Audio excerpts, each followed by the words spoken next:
श्री स्वामी समर्थ। तुम्हा सगळ्यांच्या आपल्या स्वामी सूत्र चॅनलवर मनापासून स्वागत। स्वामी भक्त हो, आज पुन्हा एकदा तुमच्यासाठी नवीन व्हिडिओ घेऊन आले आहे। व्हिडिओच्या माध्यमातून नवीन माहिती आपण जाणून घेणार आहोत। आजच्या व्हिडिओमध्ये आपण जी काही माहिती जाणून घेणार आहोत ती खास एकादशी निमित्त असणार आहे, कारण उद्या आहे अपरा एकादशी। बघा, एकादशी ही तिथी भगवान विष्णूंना समर्पित आहे। तसंच माता लक्ष्मीची देखील आपण भगवान विष्णूंसोबत एकत्रितरित्या सेवा केली तर आपल्या सांसारिक अडचणी सुटण्यासाठी आपल्याला मदत मिळत असते। त्यातली त्यात उद्या शुक्रवार देखील आहे आणि शुक्रवारच्या दिवशी एकादशी तिथी आल्यामुळे आपल्याला माता लक्ष्मी आणि विष्णू भगवान यांची एकत्रितरित्या सेवा करायची आहे। त्यासोबतच आपल्याला उद्या छोटे छोटे काही उपाय देखील करायचे आहे। तर आजच्या व्हिडिओमध्ये आपण अशी 10 कामं जाणून घेणार आहोत जे केल्याने आपल्या सांसारिक अडचणी सुटण्यासाठी आपल्याला मदत मिळणार आहे।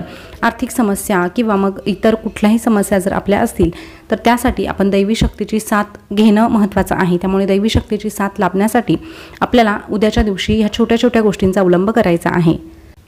या व्यतिरिक्त आपलं जे काही काम आहे, व्यवसाय, नोकरी जे काही असेल, विद्यार्थी असतील तर अभ्यास असेल, ते आपल्याला प्रामाणिकपणे करायचं आहे। कारण जिथे आपण आपल्या स्वतःसाठी प्रयत्न करतो तेव्हाच दैवी शक्तीची साथ आपल्याला लाभत असते। तर उद्या कुठली कामं करायची आहे हेच आपण सविस्तररित्या जाणून घेऊया। तर बघा, उद्या सगळ्यात अगोदर आपल्याला अंघोळीच्या पाण्यामध्ये हळद टाकायची आहे आणि थोडंसं दूध टाकायचं आहे। अगदी 1 चमचा जरी दूध टाकलं तरीही चालणार आहे, पण दूध माता लक्ष्मीला प्रिय आहे। त्यासोबतच आपल्याला हळद देखील अंघोळीच्या पाण्यात टाकायची आहे। विष्णू भगवानांना समर्पित किंवा आपलं ग्रह जो आहे किंवा गुरुबळ जे आहे ते मजबूत होण्यासाठी अंघोळीच्या पाण्यात एकादशीच्या दिवशी हळद आवर्जून टाकावी। या व्यतिरिक्त तुम्ही गंगाजल देखील टाकू शकता। तुमच्याकडे पंचगव्य असेल तर ते देखील तुम्ही अंघोळीच्या पाण्यात टाकलं तरीही चालणार आहे। त्यानंतर आपल्या घरामध्ये देखील हळदीचं पाणी शिंपडायचं आहे।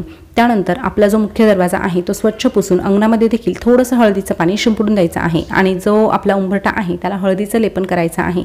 मुख्य दरवाजावर एक दिवा प्रज्वलित करायचा आणि त्या दिव्यामध्ये देखील आपल्याला चिमूटभर हळद टाकायची आहे। अशा प्रकारे मुख्य दरवाजावरची ही जी काही छोटी मोठी कामं आहेत ती आपल्याला करून घ्यायची आहे। ती झाल्यानंतर आपली जी देवपूजा आहे ती देवपूजा करत असताना भगवान विष्णूंच्या मूर्तीवर आपल्याला शंखाच्या साहाय्याने अभिषेक घालायचा आहे। अभिषेकासाठी पंचामृत वापरा किंवा साधं दूध किंवा पाणी असेल तर ते वापरलं तरीही चालेल, पण शंखाच्या साहाय्याने आपल्याला पंचामृताने अभिषेक घालायचा आहे।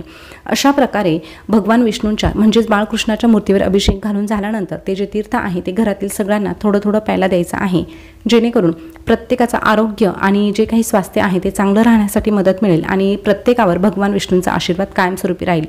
या व्यतिरिक्त माता लक्ष्मीची जर मूर्ती असेल तर त्या मूर्तीवर देखील तुम्ही अशाच प्रकारे अभिषेक करू शकतात। आता हे सगळं करून झाल्यानंतर देवघरामध्ये आपल्याला एक छोट्याशा ग्लासमध्ये हळदीचं पाणी भरून ठेवायचं आहे। ते दिवसभर तसंच ठेवायचं। संध्याकाळच्या वेळेस किंवा दुसऱ्या दिवशी ते पाणी आपल्याला घरामध्ये संपूर्ण शिंपडायचं आहे। असं केल्याने घरातील निगेटिव्हिटी बाहेर निघून जाण्यासाठी मदत मिळते। त्यासोबतच घरामध्ये देखील आपल्याला एक दिवा प्रज्वलित करायचा आहे।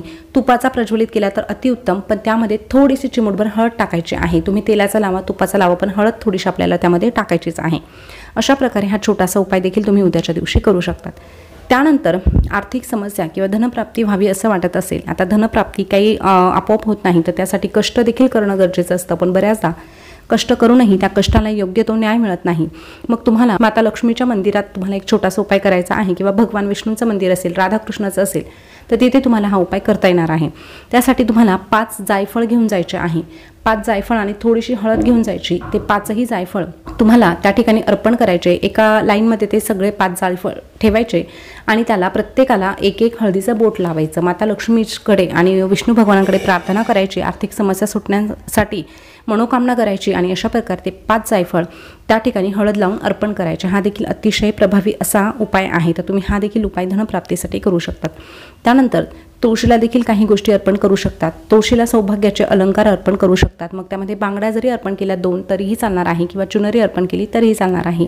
आता एकादशी निमित्त आपण तुळशीला स्पर्श करत नाही, तुळशीला जल देखील अर्पण करत नाही, पण दुरून आपण ह्या गोष्टी नक्कीच त्या ठिकाणी ठेवू शकतो। अशा प्रकारे तुळशी मातेसाठी हा छोटासा उपाय जरी तुम्ही उद्याच्या दिवशी केला तर तुळशी मातेमुळे आपलं सौभाग्य हे कायमस्वरूपी टिकून राहतं। त्यामुळे हा उपाय तुम्ही नक्कीच करून बघा। त्यानंतर इच्छापूर्तीसाठी तुम्हाला एक सुपारी पूजेमध्ये ठेवायची आहे। जी काही आपली देवपूजा असणार आहे ती पूजा सगळी काही करून झाल्यानंतर बाळकृष्णाच्या मूर्तीसमोर एक सुपारी ठेवायची। त्यावर हळदी, कुंकू, अष्टगंध, चंदन जे काही असेल ते अर्पण करायचं। अक्षता अर्पण करायच्या। जी काही इच्छा मनोकामना आहे ती बोलायची आणि संध्याकाळनंतर ती सुपारी उचलून आपल्या जवळ बाळगायची आहे किंवा महत्त्वाच्या कामाला जेव्हा बाहेर पडतात तेव्हा ती सुपारी सोबत घेऊन जायची आहे। असं केल्याने देखील आपल्या कामात यश मिळण्यासाठी मदत मिळते, इच्छापूर्ती लवकरात लवकर होत असते. तर हा देखील तुम्ही छोटासा उपाय करू शकतात. त्यानंतर बघा, आपल्याला पितृदोषापासून मुक्तता मिळण्यासाठी पिंपळाच्या झाडाखाली एक दिवा लावायचा आहे. बघा, संध्याकाळच्या वेळेस तुम्ही कणकेचा एक दिवा बनवू शकतात आणि तो तुम्ही पिंपळाच्या झाडाखाली जर लावला, त्यामध्ये तिळाचं किंवा मोहरीचं तेल देखील तुम्ही टाकू शकतात. अशा प्रकारे जर हा दिवा लावला, त्या ठिकाणी पितृसूक्त किंवा पितृस्तोत्र म्हटलं तर निश्चितच पितृदोषापासून मुक्तता मिळण्यासाठी मदत मिळत असते. त्यानंतर उद्याच्या दिवशी भगवान विष्णूंना, माता लक्ष्मीला तुम्ही पिवळ्या रंगाचा प्रसाद ठेवू शकतात किंवा खिरीचा जरी नैवेद्य बनवलात तरीही चालणार आहे, किंवा माता लक्ष्मीला तुम्ही बत्ताशांचा देखील नैवेद्य ठेवू शकतात. मखाण्याचा देखील नैवेद्य माता लक्ष्मीला अतिशय प्रिय आहे, त्यामुळे हा देखील नैवेद्य तुम्ही माता लक्ष्मीला अर्पण करू शकतात. किंवा मग भगवान विष्णूंसाठी पिवळ्या रंगाचे लाडू किंवा मग पिवळ्या रंगाच्या वस्तूंचं, पांढऱ्या रंगाच्या वस्तूंचं दान जरी तुम्ही केलं तरीही त्याचं योग्य ते फळ तुम्हाला लवकरात लवकर प्राप्त होणार आहे. तर बघा, या छोट्या छोट्या गोष्टींचा समावेश तुम्ही आवर्जून करा. त्यानंतर दिवसभरामध्ये किंवा संध्याकाळच्या वेळेस किंवा रात्री झोपताना जरी तुम्हाला विष्णू सहस्रनाम वाचणं शक्य झालं तर आवर्जून एकदा का होईना विष्णू सहस्रनामाचं तुम्हाला पठण करायचं आहे. त्यासोबतच केळीचं झाड आजूबाजूला कुठे असेल तर केळीच्या झाडाची देखील पूजा करायची आहे. केळीच्या झाडाला गुळ मिश्रित दूध अर्पण करायचं आहे. त्या ठिकाणी जरी तुम्ही माता लक्ष्मीसाठी एखादी सेवा केली, श्री सुक्तम, पुरुष सुक्तम, विष्णू सहस्रनाम, लक्ष्मी गायत्री मंत्र, विष्णू गायत्री मंत्र यापैकी कुठलीही एक जरी सेवा केली तरीही चालणार आहे. पण केळीचं झाड हे अतिशय महत्त्वाचं मानलं जातं भगवान विष्णूंच्या पूजेसाठी. तर त्यामुळे केळीच्या झाडाची अशा पद्धतीने तुम्ही आवर्जून पूजा करा.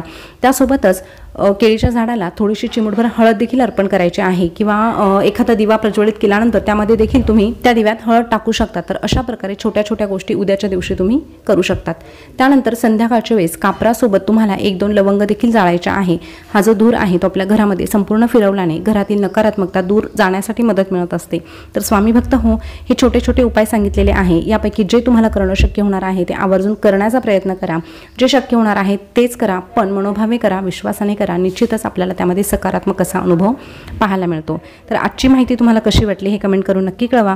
याविषयी जर तुम्हाला काही शंका वाटत असेल तर तुम्ही ते कमेंट करून विचारू शकता. त्यासोबतच तुम्ही स्वामी सूत्र चॅनलवर पहिल्यांदा आले असाल तर चॅनलला सबस्क्राईब करून बेल बटन प्रेस करून ठेवा, जेणेकरून नवीन आलेले जे काही व्हिडिओ असणार आहे ते तुमच्यापर्यंत लवकर पोहोचतील. पुन्हा भेटूया नवीन व्हिडिओसोबत नवीन माहिती घेऊन. तोपर्यंत बोलत राहा. श्री स्वामी समर्थ. जय जय स्वामी समर्थ. धन्यवाद.